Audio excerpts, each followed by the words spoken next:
하나님 감사합니다. 하나님께서 우리를 주의 자녀 삼아 주시고 또 주의 일을 우리에게 맡겨 주심을 감사합니다. 우리가 모두 성령 충만하여서 주의 일을 잘 감당할 수 있도록 주님께서 인도하여 주시옵소서. 오늘 예배 가운데도 성령의 충만함으로 우리와 함께 하시고 또 주의 세미한 음성 듣는 이 새벽 되게 하여 주시옵소서. 감사드리며 예수 그리스도의 이름으로 기도드립니다. 아멘.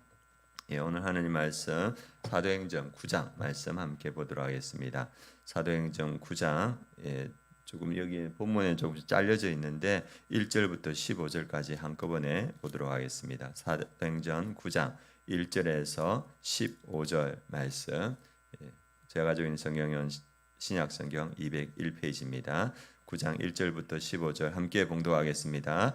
사울이 주의 제자들에 대하여 여전히 위협과 살기가 등등하여 대제사장에게 가서 다메섹 여러 회당에 가져갈 공문을 청하니 이는 만일 그 도를 따르는 사람을 만나면 남녀를 막론하고 결박하여 예루살렘으로 잡아오려 함이라. 사울이 길을 가다가 다메섹에 가까이 이르더니 호련히 하늘로부터 빛이 그를 둘러 비추는지라.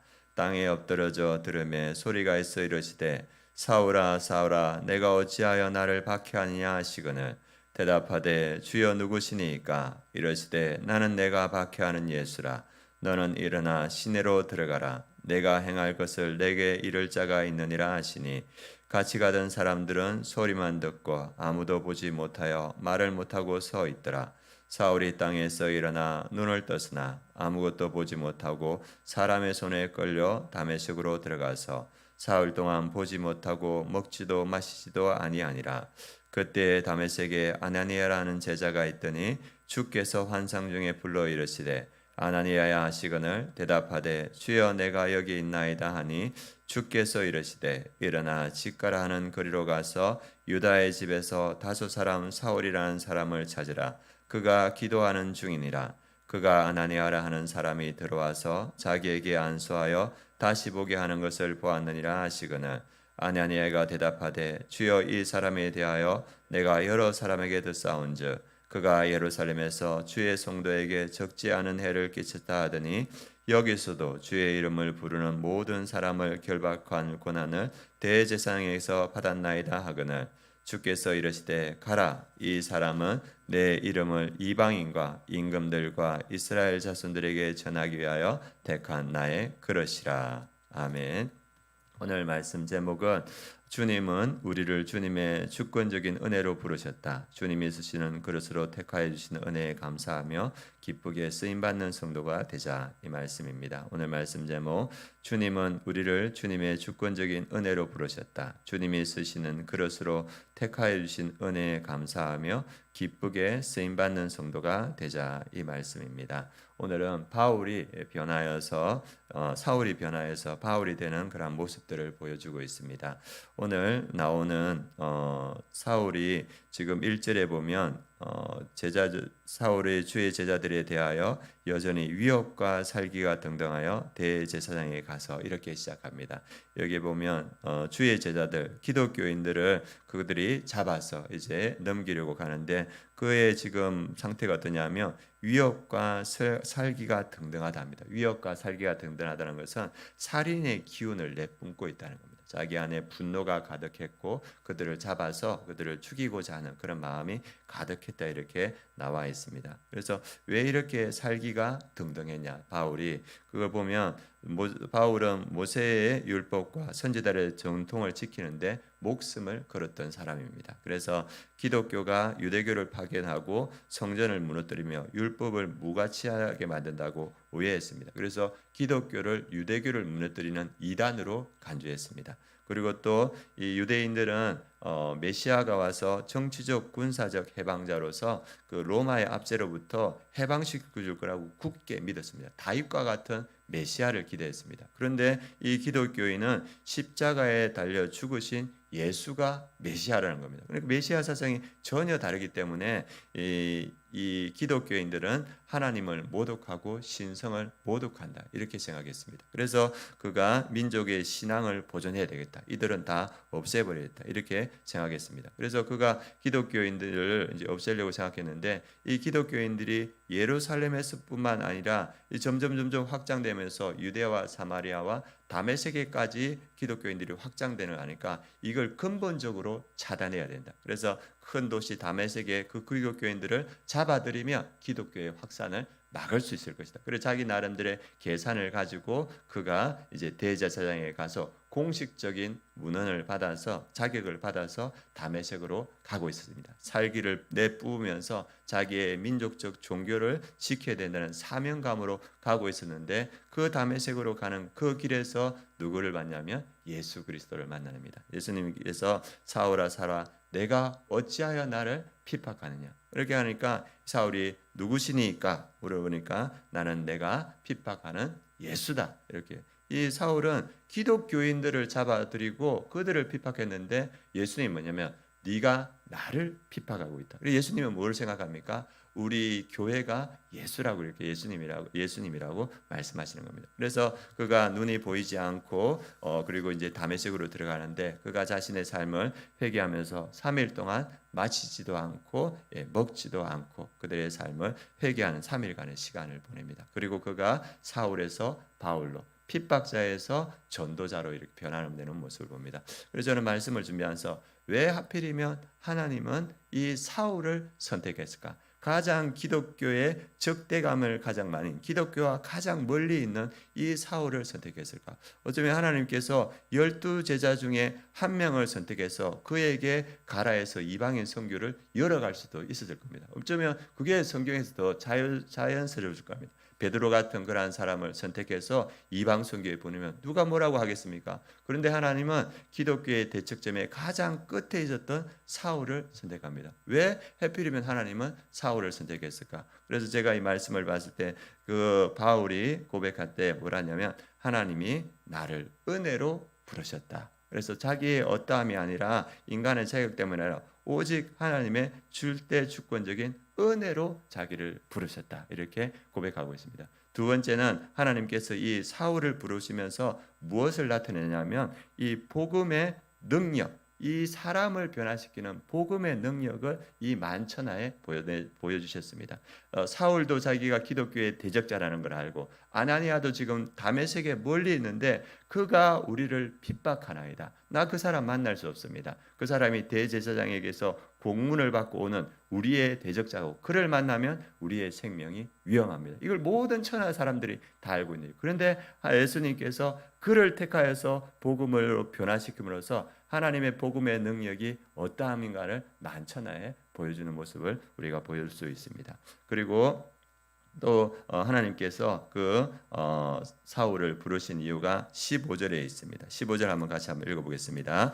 주께서 이르시되 가라 이 사람은 내 이름을 이방인과 임금들과 이스라엘 자손들에게 전하기 위하여 택한 나의 그릇이다. 주의 강권적인 은혜로 택하였고 그리고 복음의 능력을 나타내기 위해 택하였고 또 그를 택하여서 그가 가진 은사를 사용해서 히브리인 중인의 히브리요 헬라에 능통하고 그리고 그가 로마 시민권을 가진 자인데 하나님께서 그를 택하여 그가 가지고 있는 은사를 통하여서 이방인의 그릇으로 내가 쓰겠다 이렇게 말씀하십니다. 그래서 하나님은 자격 없는 자를 택하여서 하나님의 일을 맡겨주는 것을 보여주고 있습니다. 그래서 사도 바울은 자기의 택하심에 대해서 디모데전서 1장에서 이렇게 말합니다. 내가 전에는 비방자요 박해자요 폭행자였으나 도리어 긍휼을 입은 것은 내가 믿지 아니할 때에 알지 못하고 행하였습니다. 우리 주의 은혜가 그리스도 예수 안에 있는 믿음과 사랑과 함께 넘치도록 풍성하였다. 자기가 비방자고 여기 넣으면 박해자고 폭행자였는데 그리스도의 은혜가 나를 택하여 주셨다. 그래서 그가 고백하길 내가 달려갈 길과 주 예수께 받은 사명 곧 하나님의 은혜의 복음을 전하는 일을 하려 하면은 나의 생명을 조금도 귀한 것으로 여기지 아니하라. 비방자고 박해자였는데 자기를 선택하여 주신 그 하나님의 은혜를 생각할 때 나는 조금도 나의 생명을 귀한 것으로 여기지 않고 내가 그 사명 사명을 위해서 살아가겠다 이렇게 말씀하는 것을 볼 수 있습니다. 우리도 마찬가지입니다. 주의 은혜로 우리가 택하심을 받은 줄 믿습니다. 우리의 어떠함이 아니라 하나님께서는 주님의 강권적인 은혜로 우리를 택하셨습니다. 그걸 잘 보여주는 말씀이 마태복음 20장에 잘 나와 있습니다. 마태복음 20장에 보면 포도원 품꾼을 선택하는 일을 보이거든. 저도 전도사 때 이렇게 월급이 얼마 안 되니까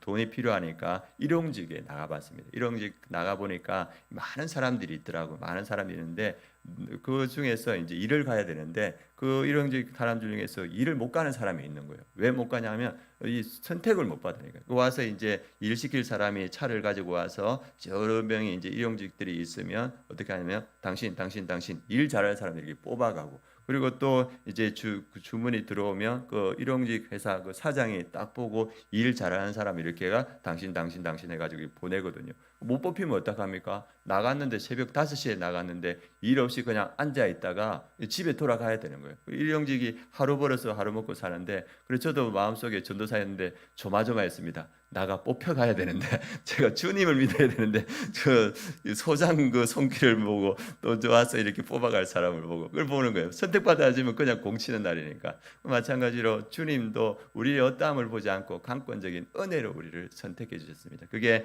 마태복음 20장에 잘 나와 있는데 그 1절에 보면 천국은 마치 품꾼을 얻어 포도원에 들어가려 보내고 오고 이른 아침에 나간 집주인과 같은. 그래서 포도원 주인이 우리 예수님께서 이제 포도원 밖으로 나가 봅니다. 그래서 아침에 9시에 나가 보니까 사람들이 있어서 그 사람들을 다 불러서 이 포도원 일을 시키는 거예요. 그리고 9시에 나가고 12시에 나가고 오후 3시에 나가서 그 바깥에서 서성거리는 일 없어 서성거리는 사람들을 다 불러서 포도원 일을 맡기는 거예요. 그리고 몇 시에도 나가냐 하면 오후 5시에도 나가는 거예요. 오후 5시에도 그 포도원 주인이 나가서 예수님이 나가서 길거리에 있는 보고 당신 왜 이렇게 서성거리고 있냐 물어보니까 일을 불러주는 사람이 없어서 내가 서성거리고 있다. 그러니까 그 주인이 당신도 우리 포도원에 들어와라. 와서 일해라. 1시간 남짓 일하게 되지 않겠습니까? 그러나 주님은 그거 따지지 않고 포도원 밖에서 서성거리는 그 사람을 불렀습니다. 우리도 마찬가지입니다. 포도원 밖에서 우리가 서성거릴 때 주님께서 우리를 불러주신 줄 믿습니다. 그리고 주님께서 우리에게 그 일을 맡겨주셨습니다. 제가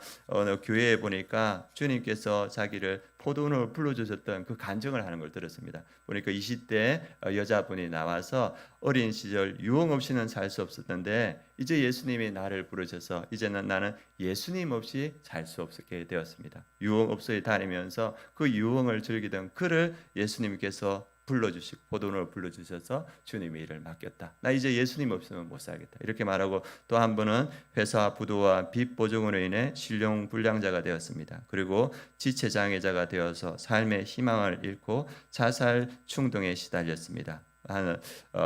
하나님의 만남과 축복과 공동체의 보살핌 아래서 다시 희망을 찾고 뚜렷한 목적을 가지고 살게 되었습니다. 모든 것이 다 망했어요. 회사 빚 챙기고 보증으로 다 날리고 신용불량자가 되고 그리고 지체장애자가 되었어요. 다 떠났는데 다 떠난 그때 예수님께서 자기를 포도원으로 불러주셔서 새로운 생명을 주셨다고 말했습니다. 또 한 분은 폐암 4기 6개월 시한부 인생을 선고받았습니다. 그러나 저는 우리 교회와 함께 앞으로 7년을 꿈꾸고 있습니다.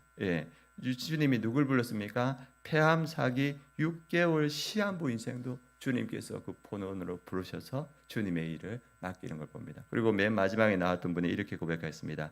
내 나이 90세 우여곡절 끝에 우리 교회를 만났습니다. 나이는 숫자에 불과합니다. 주님 부르실 그날까지 봉사할 것입니다. 90세 할아버지가 나와가지고 울먹울먹하면서 내 나이 90세인데 주님께서 이 90대 나를 주님께서 부르셨습니다. 주님 부르실 그날까지 봉사할 겁니다. 이렇게 고백하는 모습을 봤습니다. 주님께서 우리를 불러주신 줄 믿습니다. 그리고 주님께서 주님의 일을 맡기셨습니다. 그 90세 어르신이 하는 주님 부르실 그날까지 봉사하기입니다. 우리도 그 마음으로 주님의 일들을 감당해가는 우리 성도님 되었으면 좋겠습니다. 주님께서 우리를 부르신 그 목적, 주님께서 바울을 부르신 목적, 이 사람은 내 이름을 이방인과 임금들과 이스라엘 자손들에게 전하기 위하여 택한 나의 그릇이다. 주님께서 우리를 주님이 택한 그릇이다 이렇게 말합니다. 우리가 주님의 그릇으로서 마음껏 쓰임받는 우리 모든 성도님들 되시길 원합니다. 이 새벽에 기도할 때 하나님 저를 불러주셔서 주님 감사합니다. 주님께서 나를 택하신 그릇으로 부르셨사오니 주님 그릇에 마음껏 쓰임받는 그러한 그릇 되게 하여 주옵소서. 이렇게 우리 성도님들 이 새벽에 함께 기도해 주시고 또 우리 사역자들을 위해서 함께 기도해 주시면 고맙겠습니다. 우리 목회자들을 주님께서 부르셨는데 저와 우리 김정포 목사님, 또 김성진 목사님, 오영일 전사님 성령 충만케 하셔서 마음껏 주님을 위해서 쓰임받는 그러한 그릇 되게 하여 주옵소서. 이 아침에 기도해 주시고 그리고 우리 연약한 지체를 위해서 함께 기도했으면 좋겠습니다. 우리 곽영미 집사님 남편분인 정동권 남편분이 구안화사가 와서 치료받고 있는데 아직 차도가 없다고 합니다. 이 구안화사가 속히 나을 수 있도록 또 어제 기도했던 우리 서원찬 청년 군에서 생활하고 있는데 대상포진으로 아직 어려운 가운데 있습니다. 하나님께서 속히 치유해 주시도록 기도해 주시고 또 최선의 삶, 생명의 삶 또 오늘 두 번째 시간입니다. 성령 충만한 은혜의 시간 될 수 있도록 함께 기도해 주시면 감사하겠습니다. 기도하시겠습니다.